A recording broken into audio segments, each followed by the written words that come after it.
There is a viral clip of Donald Trump at a town hall. You've probably already seen it, or maybe you've heard about it from the media because the media is freaking out. We're going to talk a little bit about the reaction to that and what it means for his first day as president.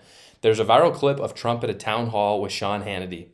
And in this clip, basically people have been splicing it. And Donald Trump admittedly does come out and he says on day one, like, I'm not going to be a dictator. I'm not going to use political power to seek retribution on my enemies, except for on day one. And everyone's like, whoa, what? And most people are honestly clapping. And Sean Hannity is kind of trying to like fish a little bit for what he means by that. But rather than just breaking it all down first, I want to play the video. So let's roll the clip. Yeah. Under no circumstances, you are promising America tonight, you would never abuse power as retribution against anybody. Except for day one. Except Look, for? he's going crazy. Except for day one. Meaning? I want to close the border and I want to drill. That's drill, not drill. that's not retribution. I'm gonna be, you know, he keeps, we love this guy. He says, you're not gonna be a dictator, are you? I said, no, other than day one. We're closing the border and we're drilling. After that, I'm not a dictator, So there's a couple things to unpack in this video. First off, a question for my friends in the media: is Trump an evil genius or is he an idiot? Because you can't have it both ways. This is something that frustrates me a lot with the media and with Trump, is on one hand, what they're trying to say is, look, Trump is like super evil. He's trying to take democracy away. And then the other day they'll be like, oh, Trump's such an idiot. He can't stop from running his mouth. And my question is, which is it? Is he trying to methodically take our democracy away, or is he just an idiot running for president? And it seems like the media can't really pick which one, but you can't have it both ways. On one hand, they'll say stuff like, for the most part, what the narrative is from the media is that he is trying to take democracy away. And I think what frustrates me about that is everybody, including you guys who just watched the clip, knows that Donald Trump was joking. And it doesn't take a genius to see that. Like, you just watch the video and you're like, oh, Trump's being Trump. He's not trying to methodically take away. Like, I err more on the idiot side, to be honest. I don't think Trump is an idiot, but I do think he says things that are unnecessary, as we'll talk about. But there's not a single person who watched this clip and honestly in their mind thought, oh yeah, Donald Trump is trying to subvert our democracy. Because newsflash, those who try to subvert democracy, they tend to not announce it. They tend not to say, yes, when you elect me, I'm going to be a dictator. Obviously, the way Trump said this was a joke. And so I get really frustrated by people on the left who are trying to make this into something that it's just not. I do want to talk about our sponsor, Gulag America.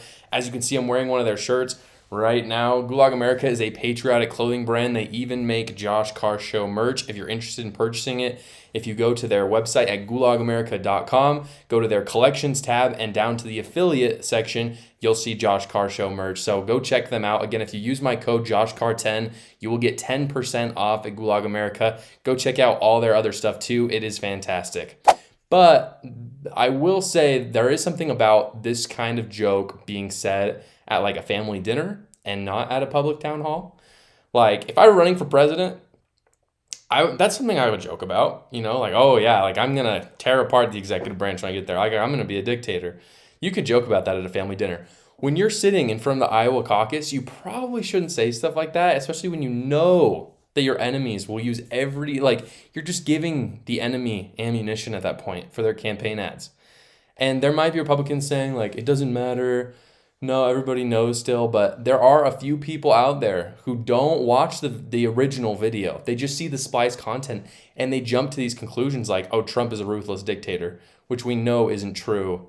And so I just don't understand giving Democrats ammunition like that. And you can see clearly that Sean Hannity he feels the exact same way. Like, you can see him openly trying to cover up what Trump said and be like, wait, but by dictator, you just mean that you're returning to the policies that you were already doing. And Trump is like, no, I'm saying I'm going to like go ham. And he's like, but you're just talking about immigration and like energy. Like, that's already what you were doing. And so Sean Hannity like can read between the lines just like the rest of us. But it was weird because he was pressing on Trump to kind of be like, hey, dude, stop saying the word dictator. Just say I'm returning to the policies that gave you guys all a prosperous life before Joe Biden came through and destroyed the economy. So again, we knew he was joking, but the risks, I don't understand why he would say something like this. And I know there's going to be some Trump supporters probably watching this video that are really, they just love his energy and they love his personality. totally fine. Again, even at like a Trump rally, this would be a little bit more acceptable. But he's trying to reach out to voters in swing states that he's winning in. But if he continues down this road, Democrats will gain steam. And as these polls come out showing that Trump is winning these swing states, that only galvanizes Democrats to do more shady things and to, frankly, just totally throw mud on someone who, frankly, already is covered in mud a lot of the time. So I don't understand why Trump would do that when the race is still relatively very tight. So now getting to what Trump will do on day one. Obviously, this is the reason why I played this clip first, is because that was the whole point of the video. Is he's saying he's going to be a dictator on day one. So what does that actually mean? I'm going to go through a few of his policies that he's going to do on day one, what that means for America, and then also the reaction of the media, which is pretty astounding.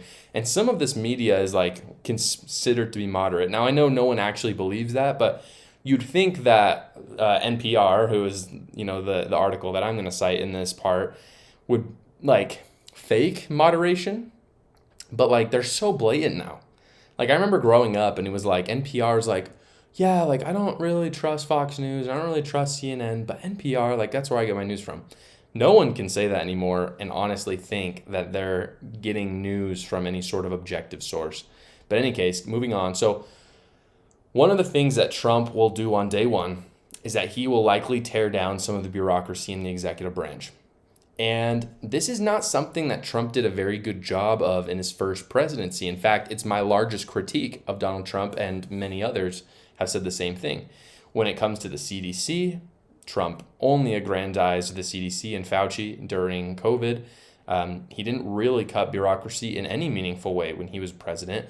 And so I'd like to see him do better. However, with that said, Vivek Ramaswamy has become much more popular. One of his big things is cutting down the bureaucracy. And with him getting so popular, along with Javier Milei in Argentina cutting bureaucracy, he literally cut like half the executive branch. With both of those people coming to popularity, I think we're going to see Donald Trump kind of come to this realization that most conservatives, I'm not even saying most Republicans, but most conservatives are really down for the idea of cutting or at least majorly reforming some of these bureaus, including the DOJ, the FBI, at least needs to be reformed. I think abolishing the Department of Education is totally on the table, and I think it's something that Donald Trump would consider doing. Again, I'm not sure to what extent, but I have a hard time he's going to be in the presidency with all that's going on and all the talk from DeSantis and Vivek Ramaswamy about cutting the bureaucracy. I have a hard time just believing that he's not going to do anything. So I think on day one, we're going to see a cut in some form. Maybe not all the cuts, but some of the cuts. I'm not the only one who thinks this, though. Going back to NPR said this about Trump and that he would do this on day one. This is the headline. Just listen to this headline. Trump allies craft plans to give him unprecedented power if he wins the White House. So again, they're trying to market this as if Donald Trump is he's the authoritarian dictator of the century. And the first thing that I realized when I was reading the article is that Trump is if he cuts the executive branch, what the left is saying is that cutting down the executive branch somehow gives Trump more power. And what I realized was that they truly view the bureaucracy in the executive branch as the fourth branch of government. Something that, again, Vivek Ramaswamy and Javier Milei have talked a lot about, is that it's really not three branches of government, the judiciary, the legislative branch, and the executive branch anymore. It's those three plus the bureaucracy because they've just run rampant. Luckily, because they're under the umbrella of the executive branch, they can be cut down if someone has the courage to do it. But it was fascinating to me that the battle is becoming less about Republicans and Democrats and more establishment versus non-establishment, because obviously even establishment Republicans are not going to want to part with some of these bureaus under the executive branch. And Donald Trump was no different in his first presidency. I really hope he'll change in the second time. But it was fascinating that NPR was painting it like because Trump is actually going to cut down the executive branch, somehow he is giving himself more power, which on one hand I understand, but on the other hand, let's make no mistake, none of the people under the executive branch have been elected, just the president. And so I think it's really ironic for these media companies to come out and say that democracy is at stake because Donald Trump is taking out more people who have not been elected to office and actually taking more responsibility onto himself. In other words, if something changes or happens in the government that affects our country, he is to blame, not Jerome Powell or Anthony Fauci, who are people that were appointed by the president in the first place.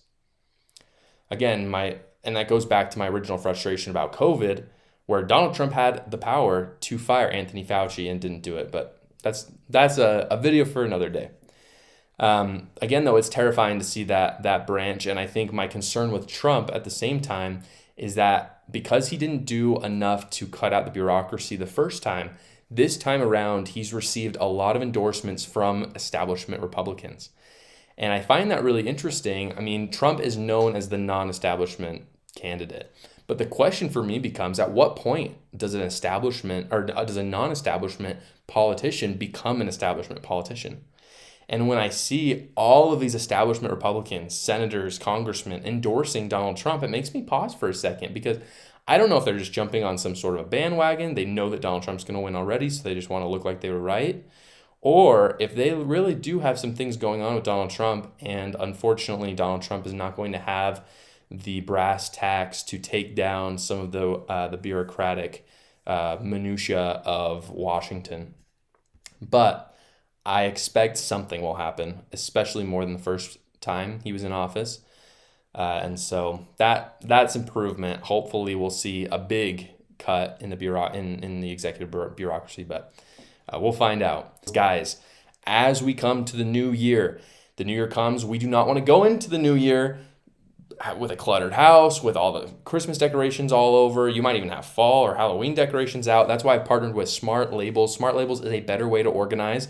Essentially what it is you can take the QR codes that they send you, which is attached to their app that you can download. And with that, you can slap a QR code on those bins and using the app have it all organized so that you can search and find which item is in which bin, where that bin is, and it's all cataloged in that app for you. They make it incredibly easy. That's why I partnered with them. I love Smart Labels. I love that they support me as well. So go support awesome companies and get organized at the same time as we head into the new year. Again, you can check them out at Amazon.com or Walmart as well.